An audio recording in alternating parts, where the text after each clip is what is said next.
Chat, do you think I should get new shoes? Yes or no? You said that. Surprised you haven't. And we all said yes, and then you didn't do it. She's bored. Yeah, bored. They're saying no. Are you ready? Yeah. Alright guys, it's been a while. It's time to muck the pasture. We're gonna get sunscreen first though. Muck time. Hey look, it's Binky Bonky. Binky Bonky has a slow leak in a tire. It was down to 14 this morning.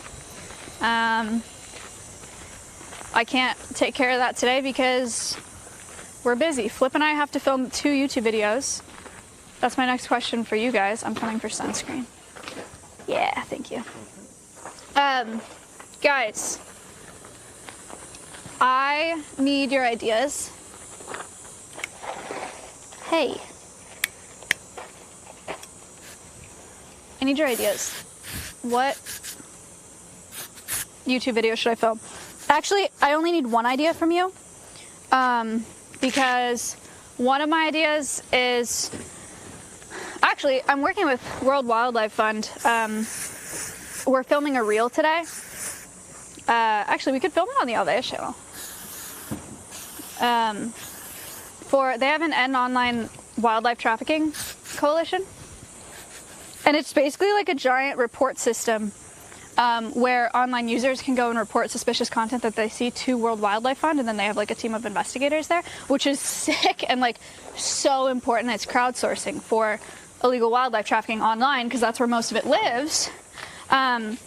So I need to film a reel for that today, but I also feel like we can make it into a YouTube video if we do something. Sorry, I'm like wired today. I feel like we could do something with the marmosets, like just a video on the marmosets, and then I include that as a big part of the video. But then I need another idea. So the only other YouTube inspiration idea I have for you is Acero turns 21 on the 18th. But I don't really know what to do for that at this moment. Which animal stock has the highest production output per unit? If you consider the production output to be shit, it's the cow. Is that what you were asking? I'm gonna demonstrate that to you today, right now.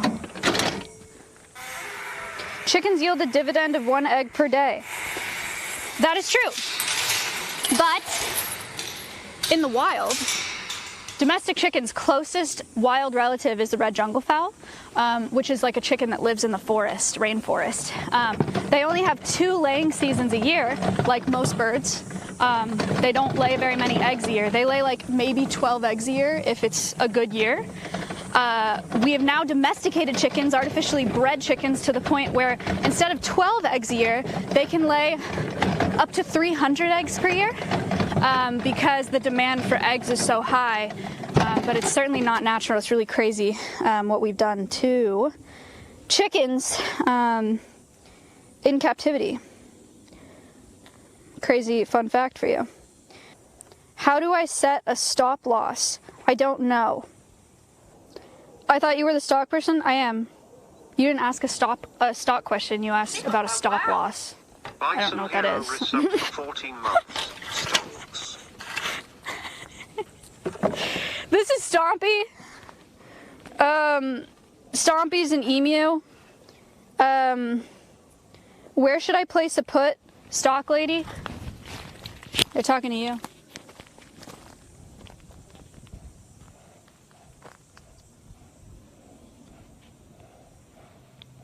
Stompy, how do you stop how do you stop loss?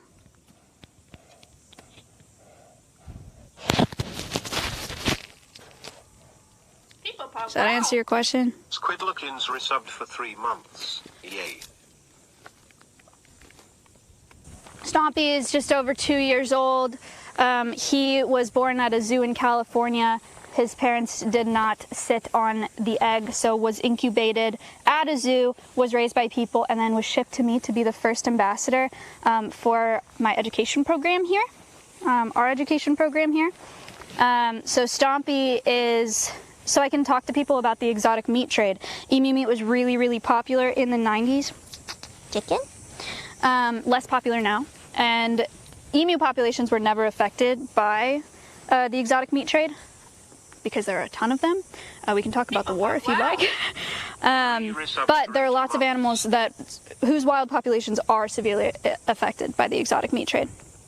So that's why Stompy's here. Yes, yes, Australia lost a war to emus. Yeah, for those of you who aren't familiar with the war against emus in Australia, it was in 1932 when farmers were given land after the war in Australia to help with the economy and to help them survive. Emus were an agricultural pest at the time. They were ruining their crops.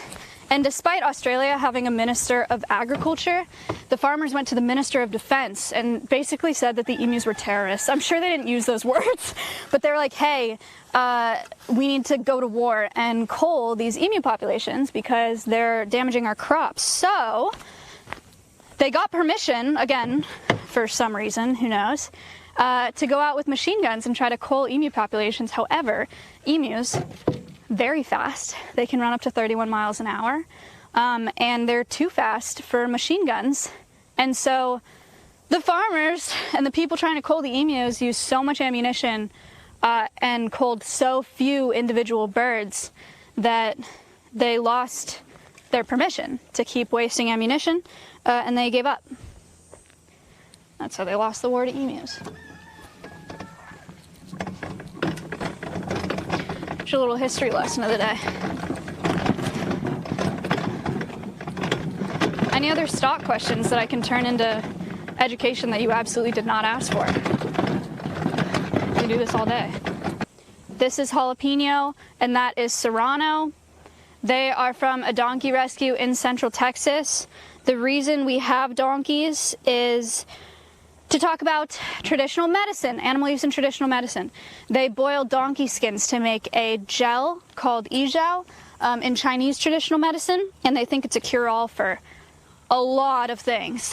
And you'd think like, oh, there probably aren't that many people using it. The demand for it is crazy. They export a ton of donkeys from the States for the traditional medicine industry, and the wild donkey populations in Botswana have decreased by 39% in like the last 10 years or something. The demand is crazy high. And the other problem with animal products like donkey skin or other hides, fox hides for the fur industry, stuff like that, is that it doesn't really matter.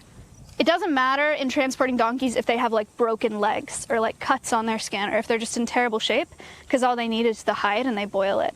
So the welfare in that industry is tragic. That's why we have the donkeys.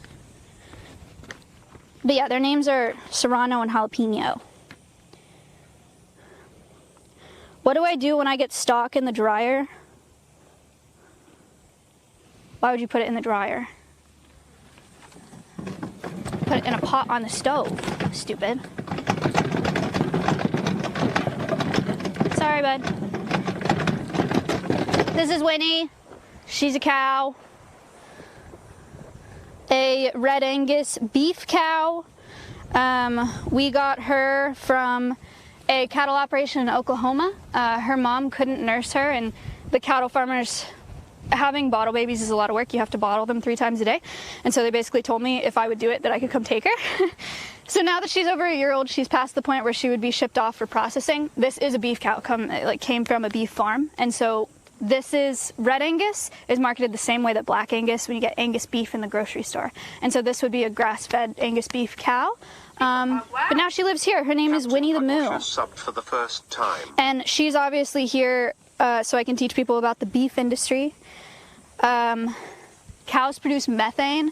If you're not familiar, I'll give you a whole lesson. I'm like on one today. Cows produce methane because they're ruminants. They have 4 stomachs. Okay, so if you know how cows and goats do this like blank, maybe if you're not around them you don't know, they do this blank stare and they're just like chewing, you know what I mean? The reason they do that is because they eat hay or grass or whatever they're eating. It goes into one of their stomachs, it comes back up as cud, and they chew it a second time. And so that's why they're always chewing stuff, is because they have to chew everything twice. So in the rumen, there are microbes that can create nutrients that we do not have, but those microbes as a byproduct produce methane, which is a gas. And so cows fart, cows burp out methane, millions and millions of tons of carbon dioxide equivalent a year. I don't know the exact number for how much methane they produce, but it's a ton of methane. Methane is a gas, it's a greenhouse gas.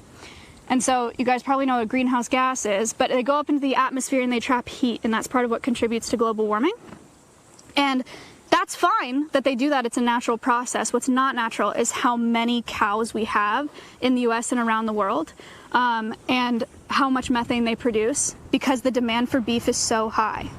So, does it hurt them when the food comes back up? No, it doesn't. So the problem is we have way too many cows. How do we solve that problem? Eat less beef. I'm not gonna tell you not eat beef at all, but the demands for it is too high. So if you just eat less of it, then we'll produce less. Hey, economics, supply and demand.